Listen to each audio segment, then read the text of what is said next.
don't have a lot of ebook in the other language like German or Dutch. So this figure kind of varies with the country. So market share of ebooks, it kind of varies.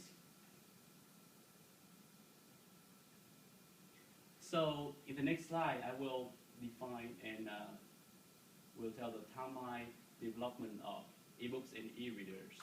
So from the first day that we create the ebooks to the 2 days of the Kindle. So in 1971, the first book ever digitalized, it is the Declaration of Independence. And this year marked the first year for Project Gutenberg started by Michael Hart. He just died like last year. But Project Gutenberg has grown huge, and now it has like 32,000 books available.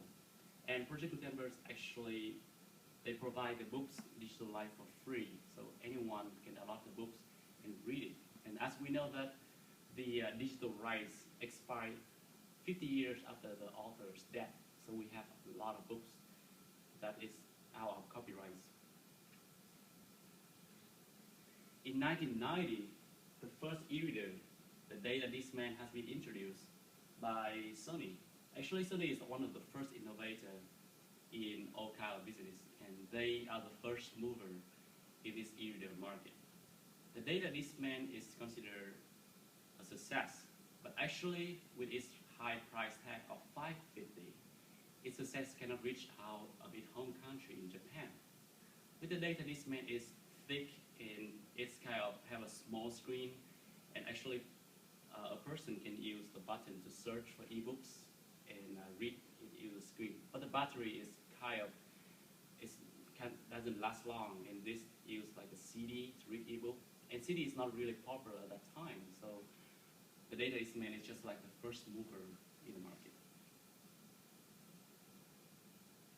In 1998, we have the Nouveau Media Rocket ebook. Why is this interesting? Because we see as in the Rocket ebook, this resemble what we see today is the tablet form. And the Rocket ebook actually resemble how a paperback book look. So it is different from the Sony Data Discman because it's thinner and its screen is bigger, and now it's like most of the Kindle and the e-reader we see today. This device is advertised the whole 4,000 pages of book, and the battery can last for like a few days. But actually, this device is not considered a commercial success because of the not available of the ebook available at that time, and also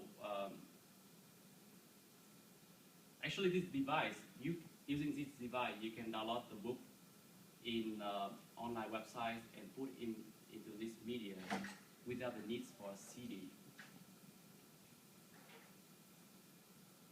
In 2004, we see the first e-ink device. It is called the Sony Libre. And in this picture, we see that it's mostly resemble what we see today is a device that has an e-ink.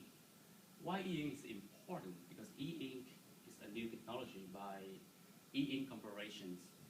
And this technology allows people to have a book-like feeling, and actually the e-ink can preserve the battery, and it's not like the LCD screen where e-ink can have battery last up to 2 months as of the device today.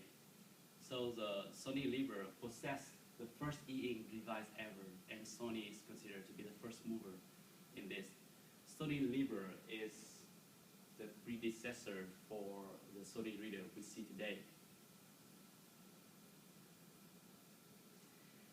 In 2007, we see the introduction of Amazon Kindle, and that's the main topic of this thesis.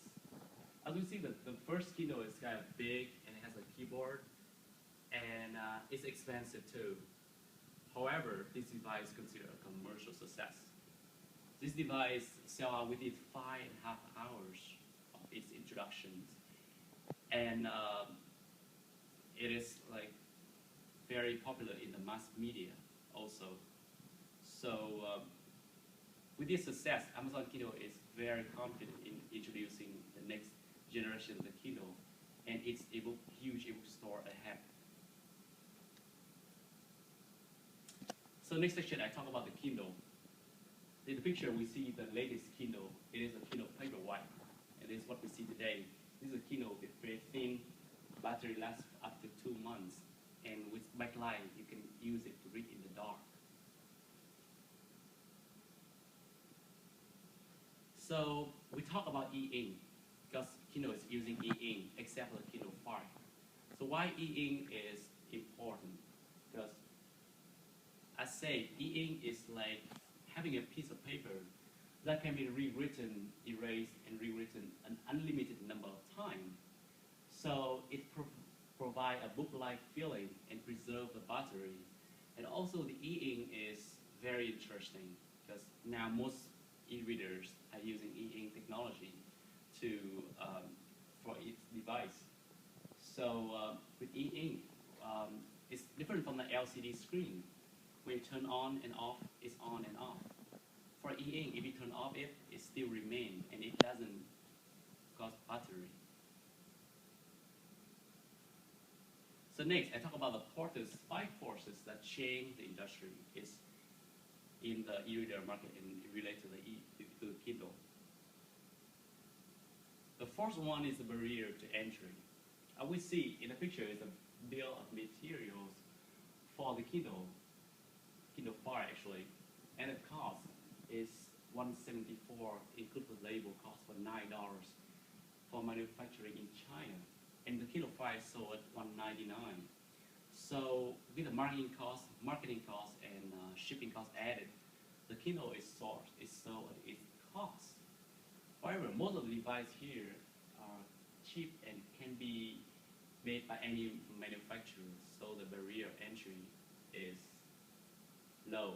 However, it's hard to manage and to sign a contract with publishers to sell books in its store. Like Amazon, it has very high bargaining power in order to negotiate with all publishers to offer a huge store.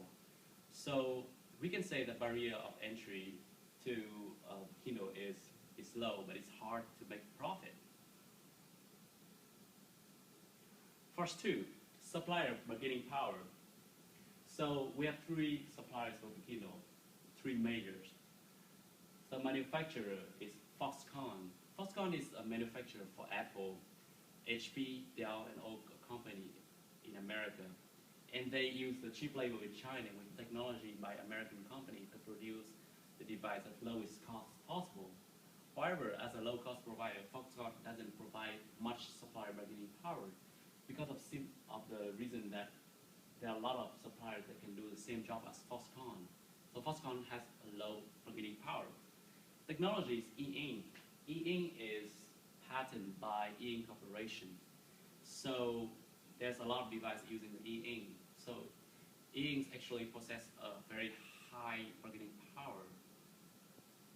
So we talk about 3G technology, because the Kindle is using the WhisperNet. Actually, it is using the Sprint 3G network. This network can be altered by Altel or Verizon. And even though there's only 3 to 4 providers in the US, the 3G technology bargaining power is pretty low. So the Sprint have low bargaining power. So we have the buyer bargaining power. This issue is very, very interesting because buyers having very low bargaining power. Because as we know that the Kindle is hardware dependent. That means that it uses a technology called DRM. DRM to create a lock-in environment. Because DRM is said to protect the author rights and prevent the copy and reprint of the copyright material. However, it also prevents the ability of the buyer to lend the ebook, to resell it, to do much things with the ebooks without hurting the digital rights. And also it increases a very high switching cost because ebooks are attached to the buyer's Amazon's account. So that's why if you switch from Amazon to Barnes & Noble, you lose all the ebooks in the Amazon account. So in this case, we see the buyer have pretty low bargaining power. The threat of substitute. So we have all substitute to Kindle. Of those are desktop, portable PC, tablet, smartphone, and traditional books. Of those, smartphone have the highest threat of substitute to the e-readers because the smartphone penetration in the US is 53%. That means in 2 people, there's 1 people that own a smartphone. Smartphone is portable. It can be put in the pocket, and it can be read anywhere. And anyone use smartphone, and not everyone use e-reader. So, and also with a smartphone, you can install both Kindle, Nook, or Sony, or any reading application at the same time. And using the smartphone, you can read all kind of books that you need from all providers.